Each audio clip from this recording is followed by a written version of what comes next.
Shout out Martin Luther King, that nigga had a dream.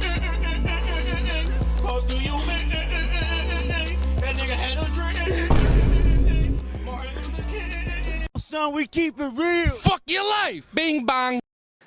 That's what the Lash does. Lash roars to the audience that just watched him win his fighting match of the night. After the show, he heads to the locker room to shower the musk of man-on-man action that just took place. It's dead quiet, all up until Lash turns the partially rusted shower knob onto the hottest setting. As he undresses, he throws his clothes to the floor, sopping with sweat. They make a wet smack as they hit the floor. He checks out his body in the mirror. 6'3", the man is tall and broad, muscles not only clearly present, but toned to the likeness of one of those marble statues carved out by those Greek artisans of old. All of this complemented by a well-kept chest of hair. He poses a little, basking in his vanity, the hot shower water beginning to steam up the entirety of the locker room. Down below, he packs a hefty piece of manhood, a thick piece of work at 2.1 inches in circumference and 5 inches saw. It hangs like a crooked stalactite, uncut of course. This is complemented by his thick fleshed pair of balls. To call it a forest down there would be putting it lightly. Ah, the Lash is perfection incarnate, he says to himself, as he fondles himself in the mirror. Only he gets a response he wasn't expecting.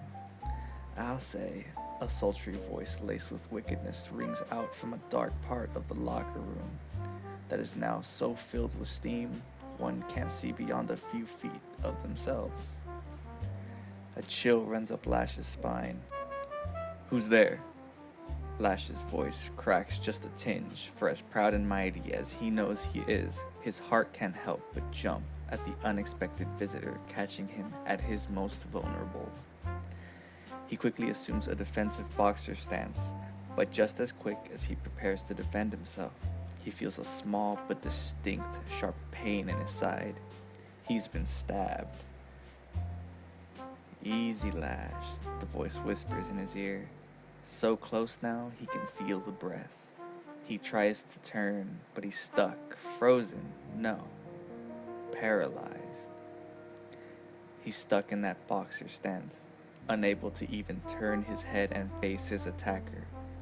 He won't have to, because the owner of the voice now slinks around to face him. He feels a rough texture wrap around his hip section and is met face to face with Vyper, famous failed con artist. She takes in a lungful of Lash's odor just above his left shoulder. You smell even better when you're awake. She licks where she smelled, slowly from his collarbone and up his neck with a flick at the end. That's my latest poison. I cooked up just for you. Don't worry, I won't bite. A small hiss escapes her while she flashes her fangs. Her voice is shaky from the adrenaline coursing through her. The Lash's eyes, the only thing able to even remotely move, show fear. He's heard of Vyper. How could he not after all the fan mail she's written him? Oh God, he thinks to himself as his mind races with the memory of all that she wrote. His heart picks up in pace. This baby is all mine for the next hour or so, in reference to the package Vyper has now cupped with her hand. With her tail, she pushes Lash against the very mirror he was admiring himself in. Looking down, her breath gets heavy, as she'd never thought she'd get this close to him. Oh baby, someone's getting excited. Lash's body reluctantly reacts to Vyper's sensations. With one hand pressing against his chest, she slowly sinks down to her knees as the two-eyed snake is now face to face with the one-eyed snake. In a mocking tone, while waving Lash's cock inches from her face. The Lash deserves to be worshipped, don't you think? Her tongue flicks the tip. He certainly thinks so, in reference to his manhood, which, to his dismay, is enjoying the attention, now fully erect at 8 inches and 2 inches thick. Vyper is intoxicated by the very smell of him. I always knew you'd be huge. You are perfect after all. She looks up at him and he down at her with just his eyes. She teases him, slapping her scaled cheek a few times before expertly spiraling her tongue around it 2.5 times in total. She gives him a tongue job while fondling his balls, never breaking eye contact for even a moment. Small groans escape his throat, his nostrils beginning to flare as his breaths get deeper and more rapid.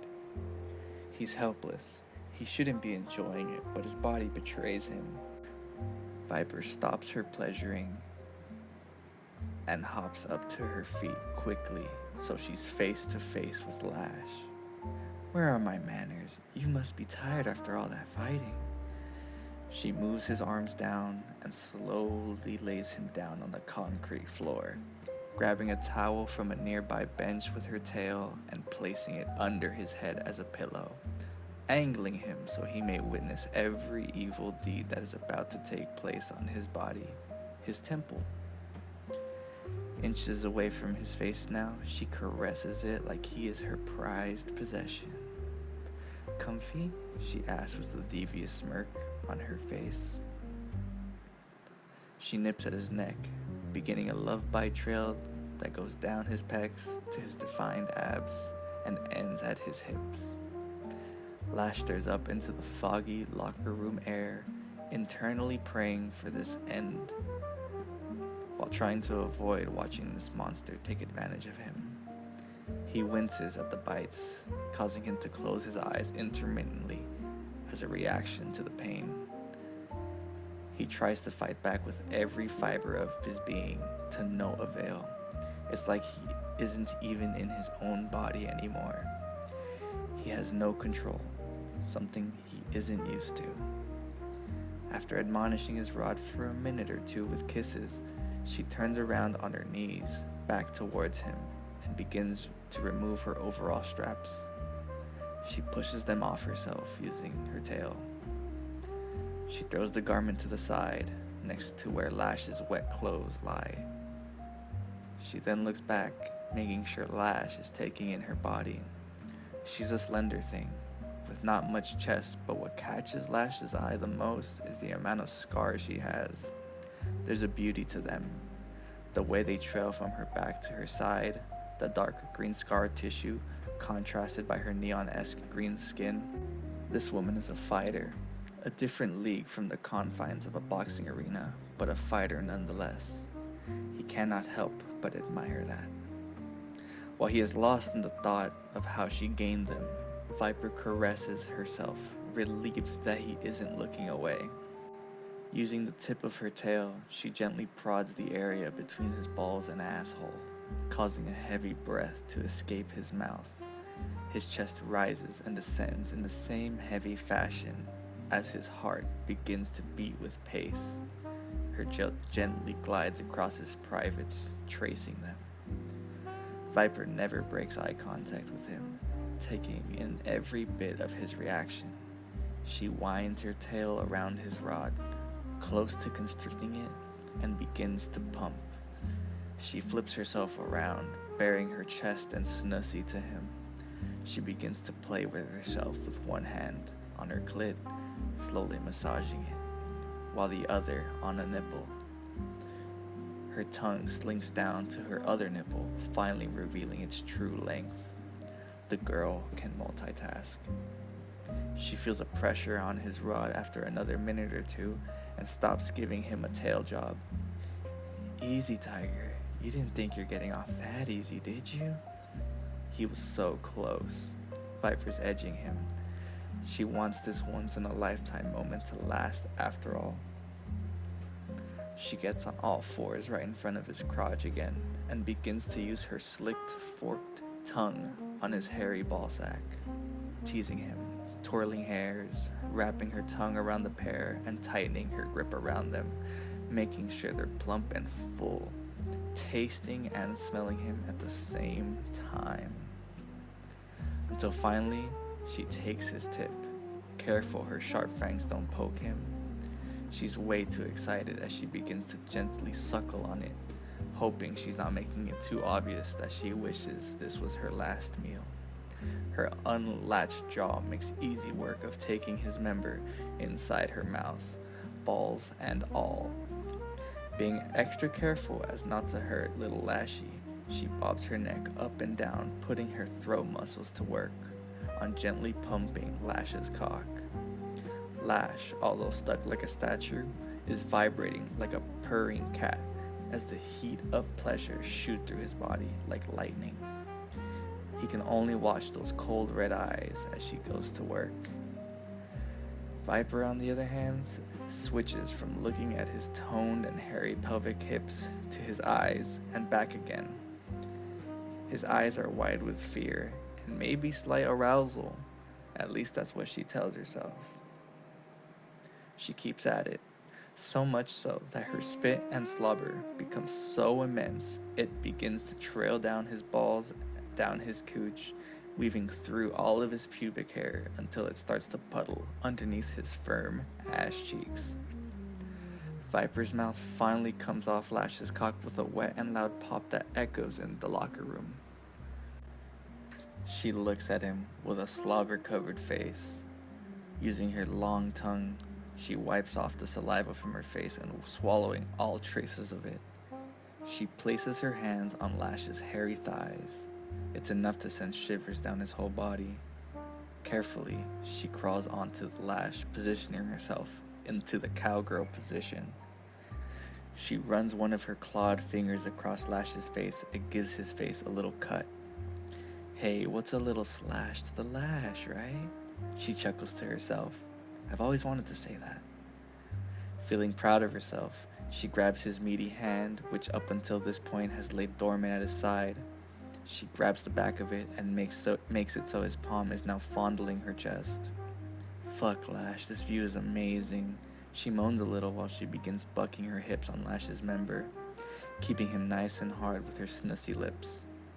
Lash's face is beating with sweat, the hot steamy air, the heat of the moment, and more than likely due to his body trying to reject the poison. One thing's for sure. He's terrified of what Vyper is going to do next, and worse, after she's done with him.